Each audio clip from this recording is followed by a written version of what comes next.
Summary of 18 minutes, find your focus, master distraction and get the right things done, जिसे लिखा है Peter ब्रैगमैन ने। और इस समरी की अगर बात करें तो यहाँ पर आप अपनी जिंदगी को ऑर्गेनाइज करना सीखेंगे और आप ये रियलाइज करेंगे कि कभी कभी आपको रुककर अपनी जिंदगी की स्ट्रेटेजी के बारे में दोबारा सोचना चाहिए ताकि आप बेहतर बन सके।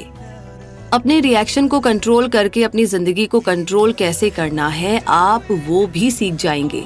जब आप अपने इमोशंस को अपने फैसले लेने देते हैं तो ये बहुत गलत होता है। इसीलिए आपको कुछ सिंपल ट्रिक्स भी यहाँ पर सीखने को मिलेंगे, क्योंकि खुद को पहचानने से ही सक्सेस का रास्ता खुलता है। तो ये समरी आपको अपने पैशन को चुनने में गाइड करेगी। इसके लिए आपको सबसे पहले इस समरी में बताए गए 4 एलिमेंट्स पर फोकस करना होगा और इसके बाद आगे अपने पैशन को ढूंढने के बाद आप अपने दूसरे स्टेप की तरफ बढ़ सकते हैं, जो है अपने लाइफ के फोकस एरियाज को चूज करना। अगर आप एम्बिशियस है तो इस चैप्टर से आप अपने स्कोप को बेहतर तरीके से समझेंगे और उसे बोझ जैसा महसूस नहीं करेंगे।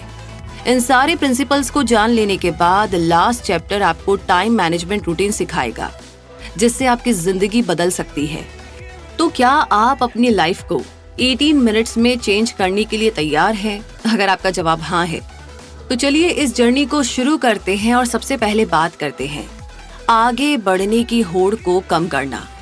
यानी हम सब अपनी गलतियों को मानने से डरते हैं। कुछ लोग जब किसी प्रोजेक्ट को शुरू करते हैं तो फुल स्पीड में काम करते हैं। वो सोचते हैं कि ऐसा करने से उनको सक्सेस जल्दी मिल सकती है, लेकिन कभी कभी रुककर सांस लेकर और फिर अपनी स्ट्रेटेजी के बारे में दोबारा से सोचना चाहिए।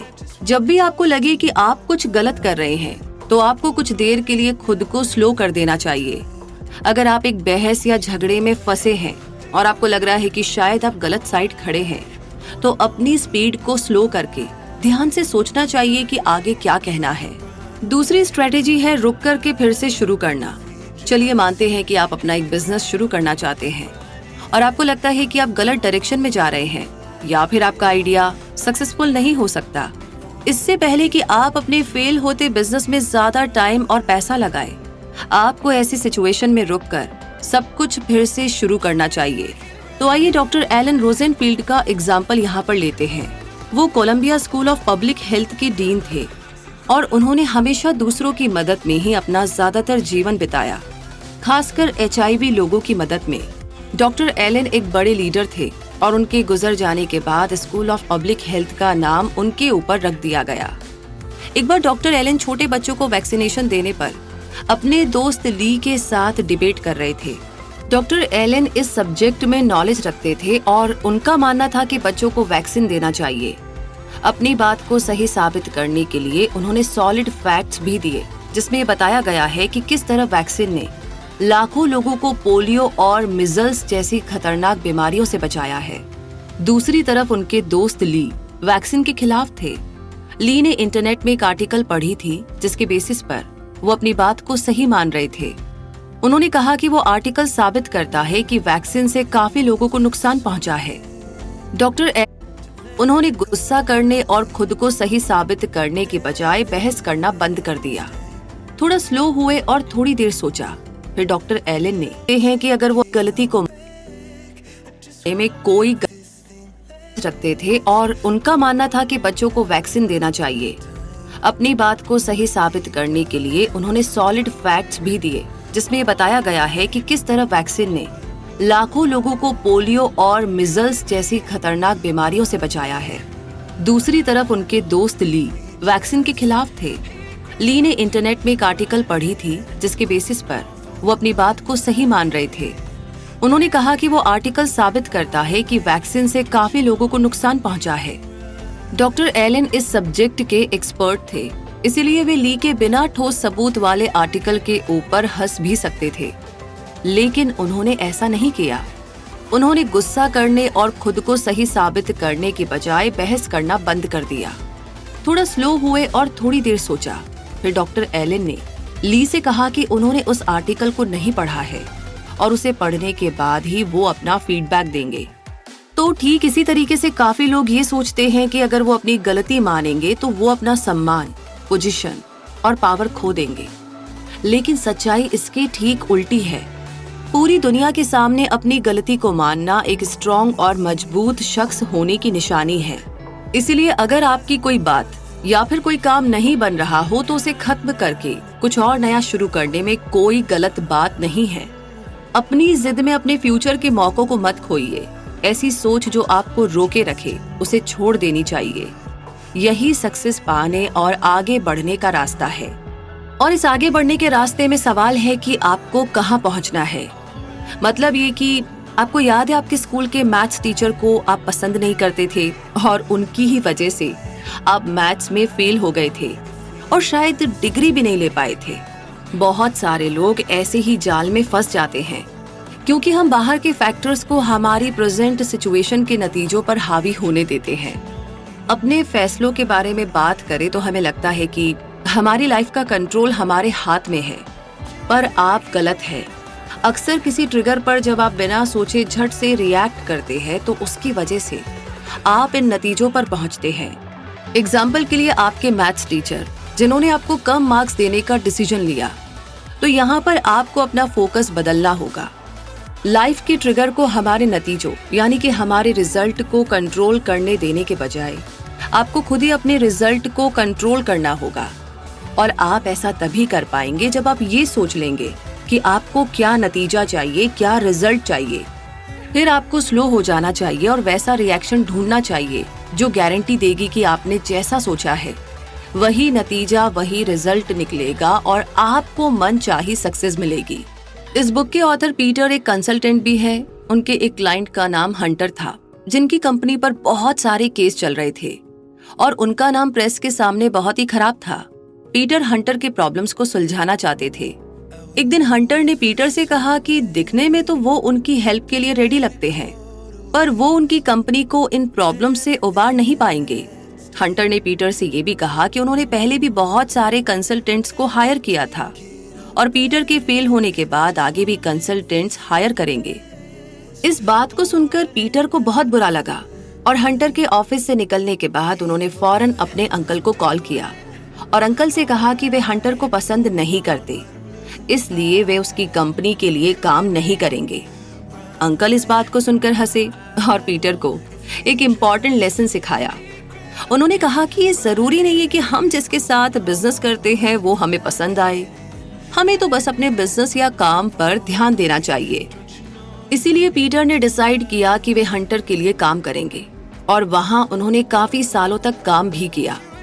एक दिन पीटर हंटर के ऑफिस गए और वहां शेल्फ में अपनी लिखी हुई किताबें देखी। पीटर ने पूछा कि क्या हंटर ने उस किताब को पढ़ा है। हंटर ने जवाब दिया, हाँ, उसने वो बुक पढ़ी है और ये भी बताया कि बुक बहुत अच्छी है। उस एक बातचीत ने पीटर के मन में हंटर के लिए उनकी सारी भावनाओं को बदल दिया। अब वे हंटर को पसंद करने लगे थे।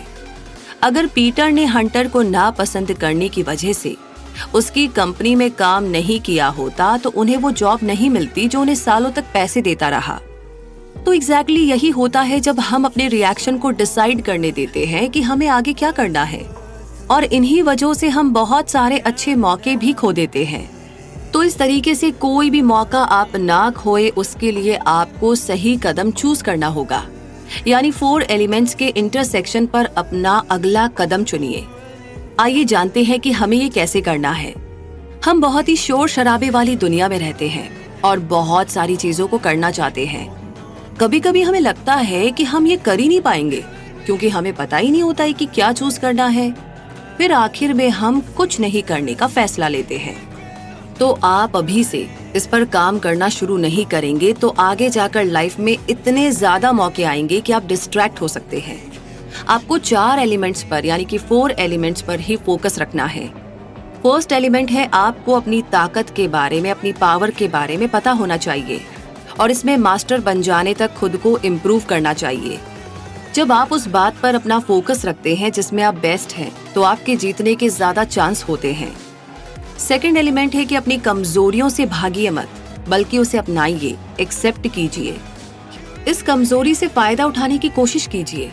अगर लोगों को पता चलेगा कि आपको अपनी कमजोरियों से कोई तकलीफ नहीं है तो आपको कोई हरा नहीं पाएगा।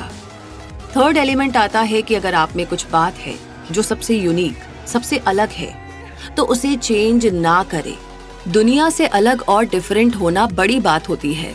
जब आप वही करते हैं जिसे पूरी दुनिया फॉलो कर रही है तो आप कंपटीशन में शायद ही जीत पाएंगे। इसीलिए आप में जो बात अलग है उसे एक एडवांटेज की तरह लीजिए और उसका फायदा उठाइए। फोर्थ एलिमेंट है कि अपनी जिंदगी का, अपनी लाइफ का पैशन ढूंढना। जब आप आने वाले साल की प्लानिंग शुरू करेंगे तो आप फोकस अपनी इच्छा पर रखें, ना कि उन चीजों में जिससे आप पैसे बनाते हैं। आपका पैशन ही एक ऐसी चीज होनी चाहिए जिसे आप हमेशा कर सके और उसे करने के लिए कुछ सोचना ना पड़े। तो चलिए एक परफेक्ट एग्जाम्पल देखते हैं कि कैसे एक इंसान ने अपनी कमजोरी को अपनाकर उससे अपना काम बनाया।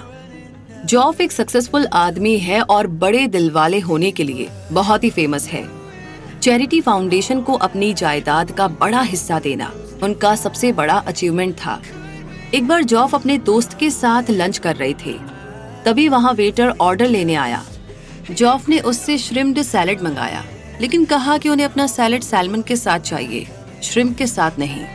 वेटर ने हंसकर जॉफ से कहा कि वो इसका अरेंजमेंट कर लेगा और कहा कि इसके लिए उन्हें एक एक्स्ट्रा $1 देने पड़ेंगे क्योंकि सैल्मन श्रिम्प से ज्यादा महंगा है। कुछ पल सोचने के बाद जॉफ ने कहा कि अब वे श्रिम्प ही लेंगे, सैल्मन नहीं। हालांकि जॉफ काफी अमीर है, लेकिन फिर भी वे $1 की भी कीमत समझते हैं। कुछ लोग कह सकते हैं कि जॉफ बहुत कंजूस है या फिर अजीब है, लेकिन उन्हें जॉफ की सोच के बारे में कुछ नहीं पता जिसने उन्हें सक्सेसफुल बनाया है। जॉफ अपने प्रिंसिपल्स को बहुत ही स्ट्रिक्टली फॉलो करते हैं। उनका मानना है कि अगर कोई चीज रिटर्न में डबल वैल्यू नहीं देती तो उसके लिए अपने पैसे लगाना बेकार है, फिर चाहे वो $1 ही क्यों ना हो। जॉफ एक ऐसी एग्जाम्पल है जिन्होंने अपनी कमजोरी को अपने खिलाफ नहीं बल्कि अपने फायदे के लिए इस्तेमाल किया। इन्हीं प्रिंसिपल्स की वजह से उन्होंने अपनी दौलत बनाई। जॉफ का पैसे के लिए जो ये अजीब सा नजरिया है उसे उन्होंने दिल से अपनाया है। अगर आप एक ऐसी जिंदगी जीना चाहते हैं जो दूसरों से अलग है तो आपको खुद को पहचानना होगा। आपको अपनी ताकत यानी कि अपनी पावर और कमजोरी के बारे में भी पता होना चाहिए ताकि आप उन पर फोकस करके उन्हें अपने काम में लगा सके। दूसरों से अलग होने की वजह से आपको शर्मिंदा होने की जरूरत नहीं है। आपको सक्सेसफुल बनना है क्योंकि आप अलग है, यूनिक है। और ये बात जान लेने के साथ अब आगे हमें डिसाइड करना होगा कि करना क्या है। Deciding what to do. आइए जानते हैं। क्या आपको वो वक्त याद है जब आपके पास करने के लिए बहुत सारे काम होते थे, लेकिन आपको पता ही नहीं था कि स्टार्ट कहाँ से करना है? एक्चुअली हम सभी को ना इससे गुजरना पड़ता है। हमें लगता है कि किसी काम को ज्यादा करने से हम ज्यादा प्रोडक्टिव होंगे, लेकिन हकीकत में ये इससे ठीक उल्टा है। अगर आपकी लिस्ट में करने के लिए 20 काम है तो आप थक जाएंगे और हार्डवर्क करने के बजाय आप बस रुक जाएंगे। हर साल आपका फोकस 5 चीजों पर होना चाहिए, जिसमें से 3 गोल अपने काम के लिए और 2 अपने पर्सनल लाइफ के लिए होंगे। इसीलिए जब आप अपनी टू डू लिस्ट बनाएंगे तो उसमें सिर्फ वो 5 चीजें लिखिए जिनमें आपका फोकस रहता है। जैसे कि फ्योरेला एक मिड साइज टेक कंपनी की सेल्स हेड थी। उन्होंने पीटर की हेल्प मांगी क्योंकि वो बहुत ज्यादा कंफ्यूज्ड फील कर रही थी। फ्योरेला के पास करने के लिए काफी कुछ था। उन्हें एशिया में सेल्स की परफॉर्मेंस के मुद्दे को सॉल्व करना था, यूएस टीम के कुछ प्रॉब्लम को भी फिक्स करना था और सीईओ के साथ स्ट्रेटेजी भी डिस्कस करनी थी। ये सब टास्क फ्योरेला के उस एक दिन की टू डू लिस्ट में लिखा था। इसके अलावा भी उन्हें बहुत कुछ करना था। फ्योरेला के पास इतना ज्यादा काम था कि उन्हें पता ही नहीं था कि करना क्या है। वो बिल्कुल ठंडी पड़ जाती है और कुछ भी शुरू नहीं कर पाती थी। ऐसा इसीलिए होता था क्योंकि उन्होंने पहले से ही इन कामों के आगे हार मान ली थी। उन्हें सांस लेने के लिए कुछ पल चाहिए थे। फिर जब फ्योरेला ने अपनी लिस्ट को ऑर्गेनाइज करने का सोचा तो उन्हें उसमें ऐसे काम दिखाई दिए जो वाकई में इम्पोर्टेंट नहीं थे। ये काम बस कैलेंडर में जगह घेर रहे थे और यही उन्हें परेशान करते थे। तो अगर आप एक एम्बिशियस शख्स है तो आपको ऑर्गेनाइज होने की जरूरत है, वरना आप कुछ भी काम नहीं कर पाएंगे। सबसे पहले उन 5 कैटेगरीज के बारे में डिसाइड कीजिए जिनमें आपको इस साल फोकस करना है। फिर एक ऐसी लिस्ट तैयार कीजिए जिससे आप अपने इन गोल्स को अचीव कर सके। ऐसा करने से आप ये पक्का कर लेंगे कि आपका टाइम वेस्ट नहीं होगा। इससे आप फोकस्ड रहेंगे, आपको कोई डर नहीं होगा और सारा दिन थका हारा भी आप महसूस नहीं करेंगे। वो एक कहावत है ना कि कभी कभी कम भी ज्यादा होता है। तो आपको आने वाले साल के लिए अपने 5 गोल्स सोचने चाहिए। बस याद रखिए कि आपको 3 करियर गोल्स और 2 पर्सनल गोल्स बनाने हैं। तो गोल्स डिसाइड होने के बाद हमें अगला स्टेप लेना है कि अपनी टू डू लिस्ट में से चीजें निकालनी होगी। जब आपने फोकस करने के लिए 5 कैटेगरीज चूज कर ली है और अपने सारे टास्क को सही कैटेगरीज में रखना भी सीख लिया, तो अब टाइम आता है अपने बाकी के दूसरे टास्क के बारे में सोचने का। सब कुछ ऑर्गेनाइज करने के बाद आपके पास वो टास्क बच जाएंगे जिनकी कोई कैटेगरी नहीं है, पर आपको इन्हें करना भी है। आपके पास ऐसे काम भी होंगे जिसे आप दिन में कभी पूरा नहीं कर पाएंगे, तो आप ऐसे टास्क का क्या करेंगे? तो यहाँ पर आप बैठकर अपनी लिस्ट को रिव्यू कीजिए। आपके पास 4 चॉइस है। आप इन टास्क को अभी कर सकते हैं या फिर कल या परसों के लिए भी टाल सकते हैं। आप इन टास्क को ऐसे लिस्ट में रख सकते हैं जिसे आप बाद में कभी ना कभी जरूर करेंगे, या फिर इन टास्क को आप छोड़ दीजिए। तो यहाँ पर ट्रिक ये है कि आपको किसी भी टास्क को 3 दिनों से ज्यादा तक टू डू लिस्ट में नहीं रखना चाहिए। इस अधूरे टास्क से आप थका सा महसूस कर सकते हैं, इनके बोझ के नीचे दब सकते हैं और खुद को कहीं खो सकते हैं। ऐसा भी हो सकता है कि आपको गुस्सा आए और आप ऐसा व्यवहार करें, ऐसा बिहेव करें जो आपकी नेचर में ही ना हो। तो आइए डोव का यहाँ पर हम एग्जाम्पल लेते हैं। डोव एक प्रोफेशनल सर्विस फर्म के सीईओ है। इनकी लाइफ बहुत ही सक्सेसफुल है और सभी उन्हें बहुत पसंद करते हैं क्योंकि वो एक अच्छे इंसान भी है। डोव के पास एक सक्सेसफुल जॉब है, खुशहाल शादीशुदा जिंदगी और बच्चे हैं। वो इंटेलिजेंट भी है और अपनी कम्युनिटी का भी ख्याल रखते हैं। डोव काफी किताबें पढ़ते हैं, जिस वजह से पार्टियों में लोग उनके आसपास रहना पसंद करते हैं। हालांकि एक दिन डोव ने अपना फोन फेंक दिया था जो उनके किसी एम्प्लॉय को लगते लगते बचा, लेकिन इसके बाद उन्हें एहसास हुआ कि ऐसा करना उनकी आदत नहीं है, ये उनकी पहचान है ही नहीं। डोव एक अच्छे इंसान है जिन्हें सारे लोग पसंद करते हैं। तो आखिर उस दिन उन्हें हुआ क्या था? अब सिंपल तरीके से कहे तो उनके टास्क की लंबी सी लिस्ट को लेकर वो बहुत ज्यादा परेशान थे। डोव के काफी काम ऐसे रह गए थे जिन्हें वो पूरा नहीं कर पाए थे। इस वजह से वे खुद को बेकार महसूस करते थे। उनके पास जो भी अचीवमेंट थे उन्हें लेकर वे बिल्कुल भी खुश नहीं थे। उन्हें लगता था कि वे और भी बहुत कुछ कर सकते हैं।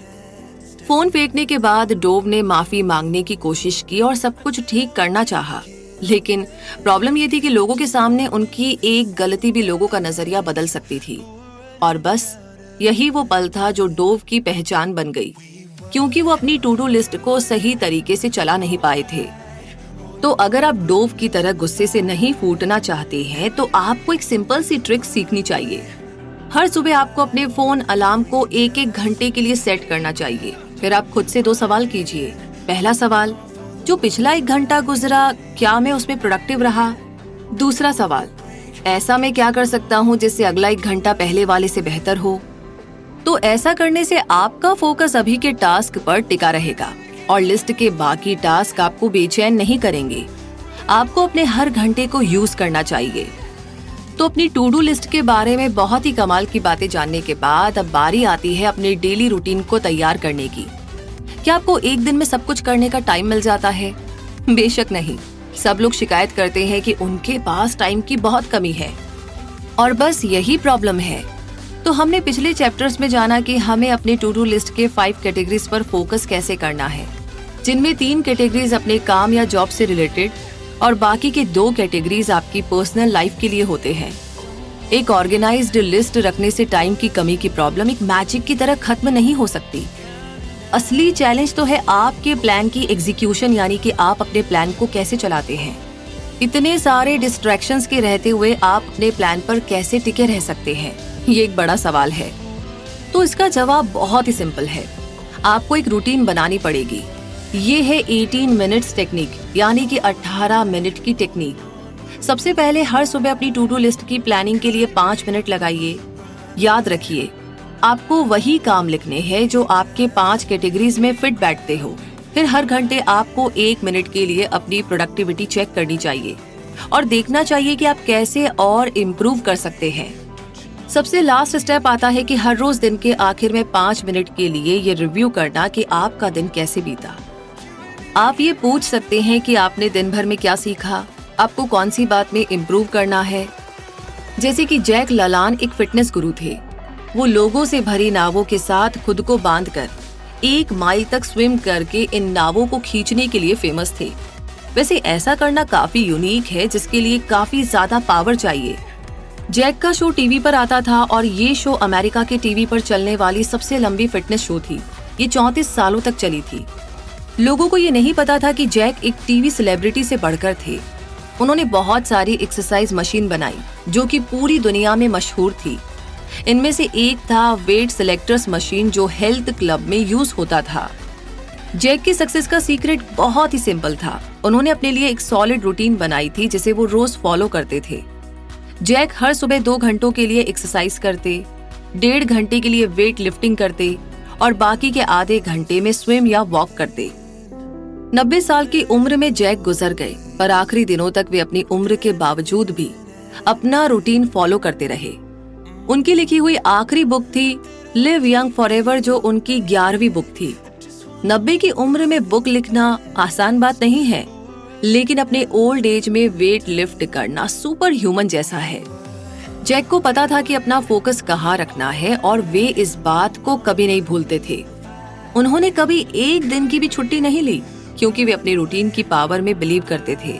अगर आपको भी जैक जैसा एक्स्ट्रा ऑर्डिनरी और सक्सेसफुल बनना है, तो आपको अपने गोल्स को अपना रिचुअल बनाना ही होगा।